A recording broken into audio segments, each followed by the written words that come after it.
राष्ट्रवादी पक्ष असा आहे तो भारतीय शिवसेना मानतो, तोच राष्ट्रवादी पक्ष किंचित काळाची गरज आहे. दादा मी तुम्हाला इतकी वर्ष बघतेय, आवाज मात्र खणखणीत काही नाही. आपला आवाज शाबूत आहे, मेंदू शाबूत आहे, काय करायचंय तुम्हाला? तर सांगायचं आहे एवढं तात्पर्य आहे की आपल्याला शेवटी ताईंना भरघोस मताने आपल्याला दिल्लीला पाठवून द्यायचं आहे. त्याकरता आपल्या सर्वांचं सहकार्य आज मी तेच बघतेय, तरुण मुलं आहेत तिथे, इतकी म्हणजे तरुण युवा पिढी जी आहे. आज तुम्ही स्वप्नील आहे, तुम्ही सगळे जो मित्र परिवार आहे, अतुल आहे, सगळ्यांनी तुम्ही आज इथे प्रवेश केला. हे एकच संकेत आहे की आता काळ बदलत चाललेला आहे आणि तुम्ही तरुण आहात, पण साहेब पण तुमच्या इतकेच तरुण आहेत.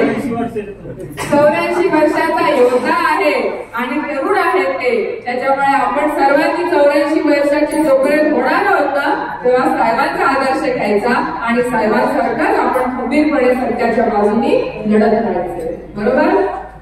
त्याच्यामुळे मुलींना तुम्हाला तरुण नवरे पण एखादे दबाव टाकू शकतील की आता इथे पती आहेत का मला माहिती नाही, असतील नसतील. तर चांगलं सांगितलं तुतारी वाजवायची तर होय म्हणायचं, जर सांगितलं दुसरं चिन्ह वाजवायचं होय म्हणायचं. होय बाबा, सगळं करतो बाबा. आतमध्ये गेल्यावर मध्ये आपल्याला जे करायचं ते बायका नेहमी कशा असतात, नाणी शेवटी सगळ्यांना विचारते ती आवडली का, ती आवडली का, ती आवडली का. शेवटी घ्यायची तू पिवळ्या रंगाचीच साडी, किती कुणी कुठलाही रंगाची, बरोबर? त्याच्यामुळे आपल्या सत्सद विवेक बुद्धीला विचारा की आपलं मन आपल्याला काय सांगतंय. आपल्या वडीलधाऱ्यांना आपण अंतर देणार का? आपल्या घरातल्या चुलत्याला आपण अंतर देणार का? आलं लक्षात? एक लक्षात ठेवा, आज तुम्ही जो निर्णय घ्याल, आज तुमची मुलं बघताय, हे तुमचं अनुकरण करणार आहे. आलं लक्षात?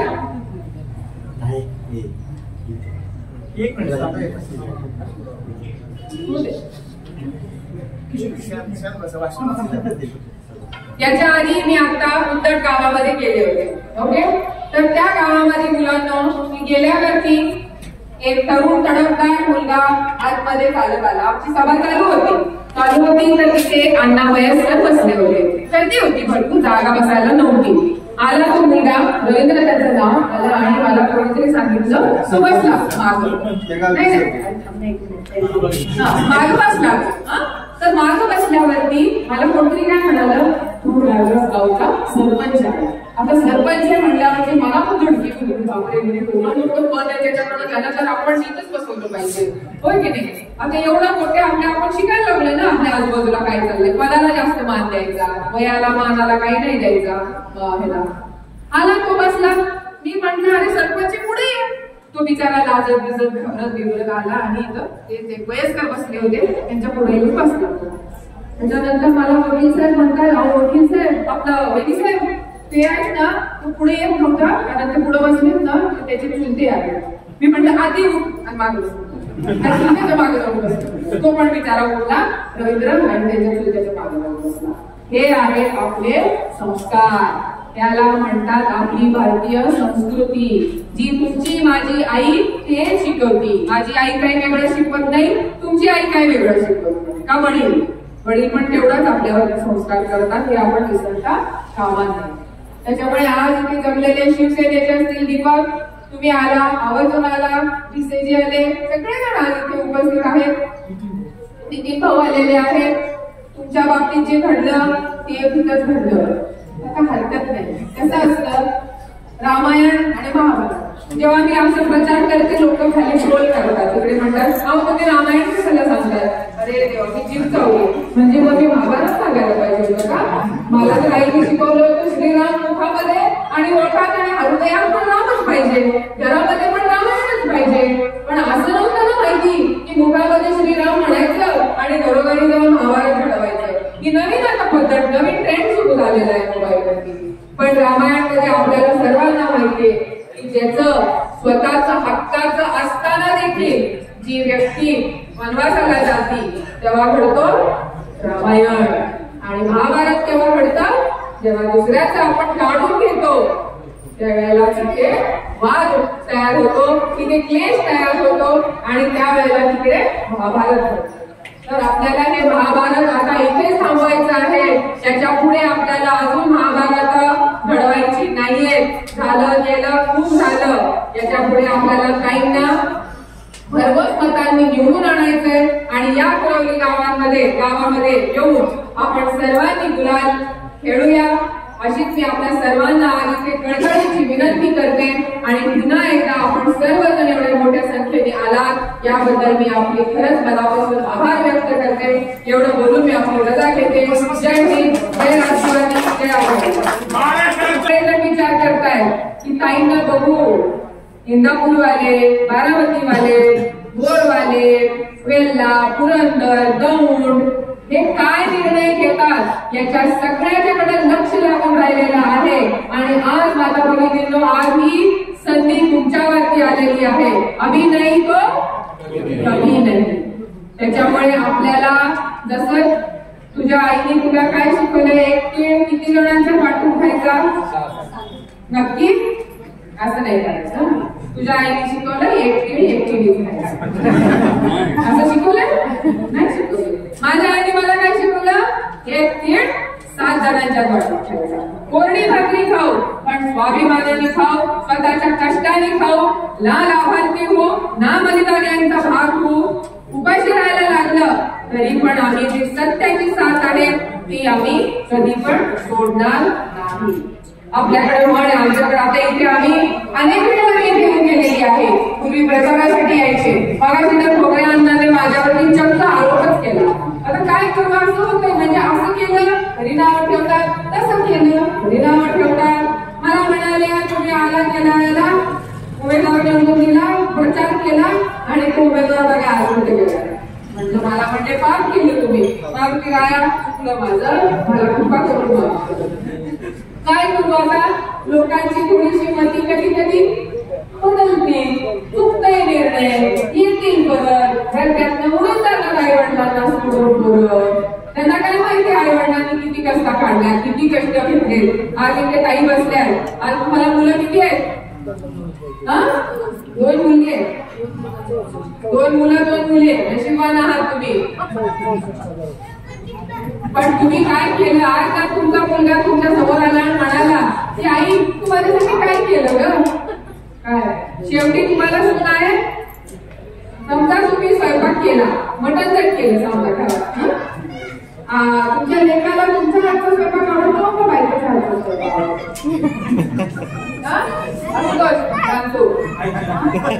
खोटं नाही बोलत. आता जास्त काय म्हणल्यावरती शेवारा चाललाय म्हणणार मी म्हणजे याच्या गमतीचा भाग सोडा. पण इथं बसलेल्या प्रत्येकाला आईने पिठलं जरी केलं आणि बायकोने तिथं मटणामध्ये सोनं जरी घातलं तरी आईचं पिठलं वर्चस्वच राहणार आहे. आईच्या पिठल्याची जी किंमत आहे ती आपण कधी करू शकत नाही. बांधवांनो, मी एक सांगते, आई वडिलांसाठी कोणतीही गोष्ट सोडा, परंतु कोणत्याही गोष्टीसाठी आई वडिलांना कधी सोडू नका, त्यांना कधी अंतर देऊ नका. पहिला विषय आमचं काम इथे फाउंडेशनच्या मार्फत आम्ही काम केलं. या भागात असेल अनेक ठिकाणी आम्ही जे मोफत विहिरी खोदून त्यांचं काम केलेलं आहे, ओढ्याचं काम केलेलं आहे.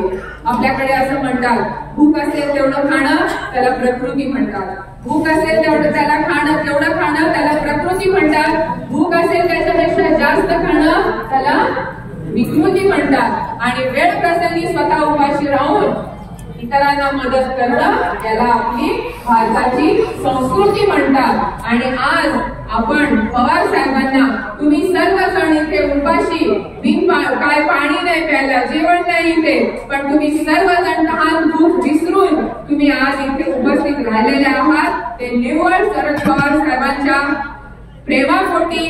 त्यांना तुम्हाला अडचणीत आलेले असतील तर तुम्हाला त्यांना पराजित झालेलं नाहीये आणि म्हणून तुम्ही आज इथे आपण सर्वजण आहोत. त्याच्यामुळे यंदा येणारा जी 7 तारीख आहे ती विसरू नका. मुलींनो, सुट्टीचे दिवस आहेत, माहेरी जाऊ नका. माहेरी जर गेला तर परत या, मतदान करा आणि पुन्हा तुम्ही माहेरी जाऊ शकता. तुमची भावजाई तुमचा मान माहेरी होणार आहे याची मी तुम्हाला 100% आपल्याकडे हल्ली असंच होतंय, निष्ठा असेल. आपण आता मुलांना काही काय झालं माहितीये का, कुठं बोलायला शिकवायला पाहिजे सोडली, हो का नाही. निष्ठा कुठली निष्ठा, कसली निष्ठा. आदर्श, आदर्श शब्द म्हणजे बदनाम झालेला आहे. खरं बोलतो नाही, आता घोटाळ्यालाच नाव आदर्श झालं, आदर्शाला काय म्हणायचं. आज चांगलं मग आमचे आदर्श शिक्षक काय झाले.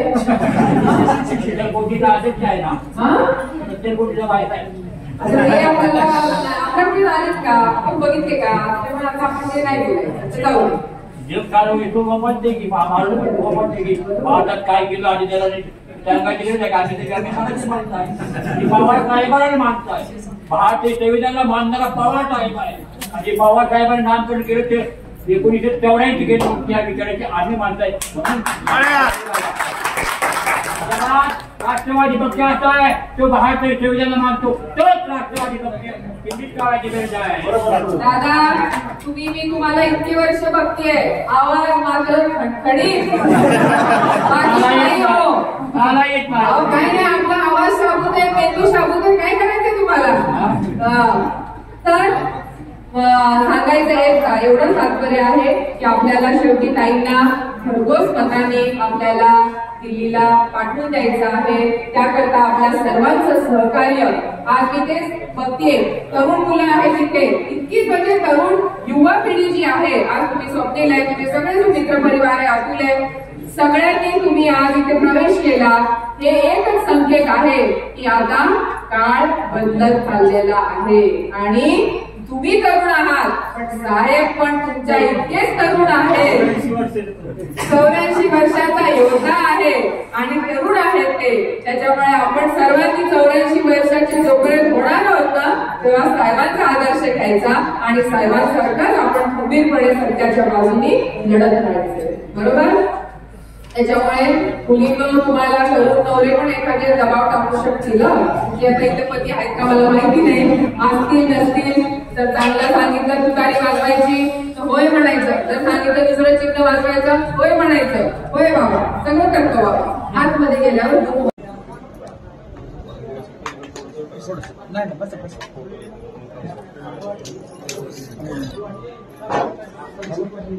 विचारा काय विचारायचं. कॅमेरा चालू झाला का.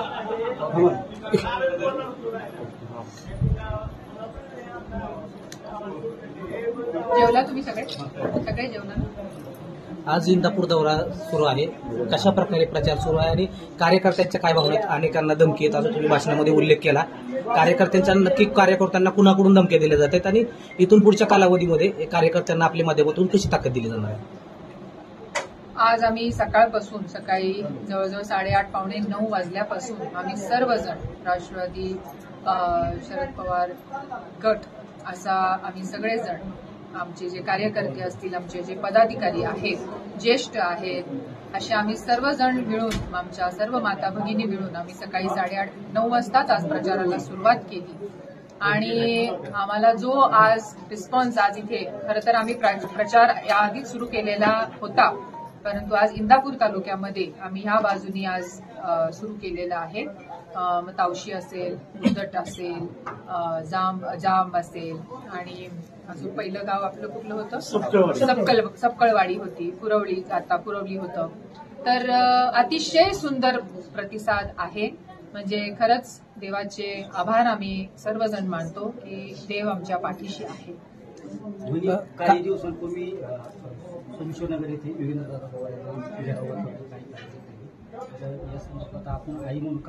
आणि त्याला जोडून हा प्रश्न की सुप्रिया सुळेंनी पुणे ग्रामीण पोलीस अधीक्षकांना एक पत्र लिहिलं होतं. यामध्ये योगेंद्र पवार आणि रोहित पवारांना तात्काळ सुरक्षा द्यावी अशी मागणी केली होती. कारण त्या पत्रामध्ये असा उल्लेख केला होता की योगेंद्र पवार आणि रोहित पवारांच्या जीवाला धोका आहे. एक आई म्हणून तुम्हाला काय वाटतं. हे बघा, हे आता सगळा जो हा माहोल आहे हा राजकीय आहे. बरोबर आहे. मला वाटत नाही जे कोणी लोक तिथे, मी 2 लोक येणाऱ्यांना घेराव म्हणत नाही. आणि मला असं वाटतंय रोहित दादा असतील, युगेंद्र दादा असतील, हे या 2 लोकांना उत्तर द्यायला खंबीर आहेत.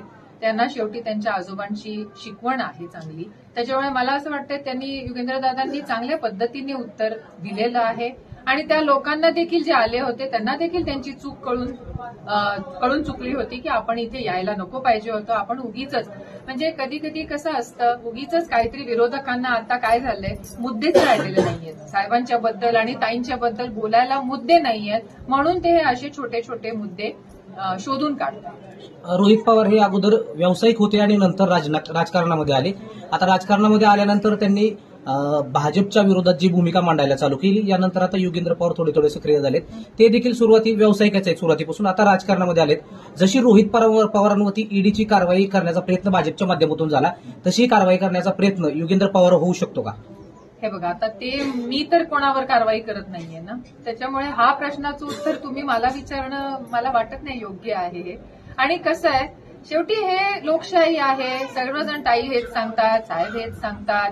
त्याच्यामुळे आता जो होगा वो देखा जाएगा. आता काय करणार. तुम्ही सातत्याने भाषणामध्ये असा उल्लेख करताय की अनेकांना धमक्या दिल्या जात आहेत. नक्की कुणाकडून धमक्या दिल्या जात आहेत आणि इथून पुढच्या कालावधीमध्ये तुम्ही कार्यकर्त्यांना कशी ताकद देणार आहात? कसं आहे आमचे जे कार्यकर्ते आहेत, आमचे जे इथे ज्येष्ठ आहेत, ते आम्हाला येऊन सांगतात की आम्हाला सांगितलंय की आज या कार्यक्रमाला जाऊ नका.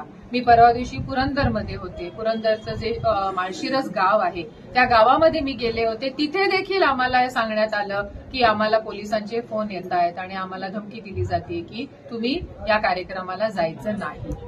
पण तरी सुद्धा कसं आहे म्हणजे गंमत आहे ही की लोक पण एवढं त्यांना धमकी दिली जातीये, एवढं दबाव टाकला जातोय तरी पण येत आहेत लोक.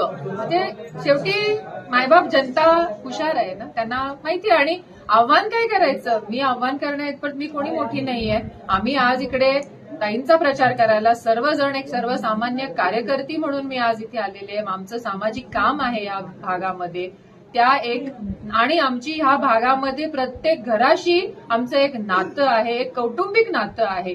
त्या नात्याने मी आज इथे आलेली आहे की सगळ्यांना विनंती करायला की प्रत्येकाने आपल्या सत्सत विवेक बुद्धीला विचारावं की आपण जो निर्णय घेणार आहोत, आपलं जे मत आहे ते आपण कोणाला दिलं पाहिजे याचा प्रत्येकाने विचार करावा. सकाळपासून प्रचार सुरू आहे. कशा प्रकारे कार्यकर्त्यांचा या ठिकाणी उत्साह पाहायला मिळतोय, कशा प्रकारे कार्यकर्ते या प्रचारामध्ये सहभागी होत आहेत? तुम्ही आता पाहिलंच आहे, तुम्ही माझ्या सोबतच आहात आणि तुमच्या चेहऱ्यावरती हास्य आहे. त्याच्यावरूनच उत्तर आहे की उत्साही आहेत कार्यकर्ते, जोशात आहेत. आणि सगळ्यात आनंदाची बाब म्हणजे आहे की माझ्या माता भगिनी तर आहेतच, ज्येष्ठ आहेत, पण डबल म्हणजे जी संख्या आज जी आहे ना ती युवकांची आमच्या सोबत आहे. सगळे तरुण युवक आमच्या सोबत आहेत. सातत्यानं अजित पवारांनी घेतलेली भूमिका ही बारामतीकरांना पटली नव्हती, बारामती लोकसभेतील लोकांना पटली नव्हती अशी चर्चा आहे. तुम्ही एक पवार कुटुंबियातला एक भाग आहात. अजित पवारांनी घेतलेली भूमिका तुम्हाला कितपत योग्य वाटते की अयोग्य आहे? हे बघा आता आम्ही सर्वांनी ह्याच्यामध्ये उडी घेतलेली आहे. तुम्हाला सर्व माहिती आहे, तुम्ही पत्रकार बंधू आहात, तुम्ही सगळे हे चित्र जवळून पाहत आहात. त्याच्यामुळे कसं हे राजकारण आहे शेवटी, कळलं का? कुटुंब वेगळं आणि राजकारण वेगळं. राजकारणामध्ये प्रत्येकाला वेगवेगळे निर्णय घ्यावे लागतात. त्या परिस्थितीनुसार त्यांना ते निर्णय घ्यावे लागतात. आता आम्ही ही जी भूमिका घेतलीये ती आमचं वेगळं वैयक्तिक मत आहे. इतरांची काय मतं असतील त्याच्यावरती मी भाष्य करणं योग्य नाही. बापूंनी एक काटेवाडीमध्ये वक्तव्य केलं होतं, ते वक्तव्य प्रचंड व्हायरल झालं आणि यानंतर राष्ट्रवादीच्या कार्यकर्त्यांकडून बापूंना ट्रोल करण्यात आलं. बापूंनी अजित पवारांविषयी खालच्या पातळीवरती जाऊन वक्तव्य करू नयेत, अन्यथा इथून पुढच्या कालावधीमध्ये कार्यकर्ते त्यांना जशास तसं उत्तर देतील असं राष्ट्रवादी अजित पवार गटाच्या कार्यकर्त्यांकडून इशारा देण्यात आला. त्यावेळेस तुम्ही देखील त्या सभेवेळेस उपस्थित होता. नक्की बापूंना काय म्हणायचं होतं की त्याचा अर्थ चुकीचा काढला जातोय का, असं काय वाटतं तुम्हाला? मान्य आहे. हे बघा आता सगळंच तुम्हीच सांगताय, हे पण तुम्हीच बोलताय आणि ते पण तुम्हीच बोलताय. युगेंद्र दादांनी त्याचं स्पष्टीकरण दिलेलं आहे. हे बघा बारामतीच्या आणि इंदापूरच्या लोकांना श्रीनिवास बापू काय आहेत हे सांगायची गरज नाहीये. त्यांचा स्वभाव हा अतिशय सरळ आहे, मनमिळावू आहे आणि ते कधीही असं चुकीचं, मी त्यांची अर्धांगिनी आहे, मी तिथे समक्ष होते, मी स्वतः माझ्या कानाने ऐकलेलं आहे ते काय बोललेले आहेत आणि त्याच्यानंतर स्पष्टीकरण देखील दिलेलं